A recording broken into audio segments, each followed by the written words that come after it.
முதல் தகவல் அறிக்கைன்னு சொல்லக்கூடிய எஃப்ஐஆர் அந்த பதிவுலேயே வந்து உங்களுக்கு இது வந்து சந்தேக மரணம் அப்படிங்கிற ஒரு விஷயத்தை தாண்டி தற்கொலைக்கு தூண்டுதல் அப்படிங்கிற ஒரு விஷயத்தை அப்போ பதிவு செய்யவே இல்லை அப்படிங்கிறது ஒன்று. அதுக்கு அடுத்தது இது வரதட்சணை கொடுமைக்கான ஒரு தன்மை அந்த எஃப்ஐஆரில் இல்லை.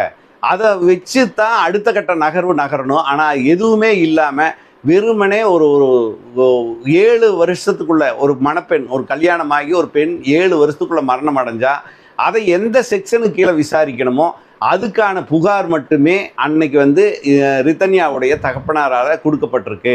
அதுவும் எழுத்துப்பூர்வமான ஒரு புகாராக கொடுக்கப்பட்டிருக்கு. அதுக்கப்புறம் இந்த புகாரெல்லாம் பதிவு செஞ்ச பிறகு தான் இந்த ஆடியோ இது வாட்ஸ்அப் இது கிடச்சிருக்கு. அந்த வாட்ஸ்அப்பு கிடைச்ச பிறகு இந்த விஷயங்களெல்லாம் ஆட் பண்ணுறதுக்கான சாத்தியக்கூறெல்லாம் இனி குற்றப்பத்திரிக்கை தாக்கல் பண்ணும்போது ஒரு 60 நாள் இந்த இன்வெஸ்டிகேஷன் போகும். நல்லா முழுமையாக விசாரித்து இது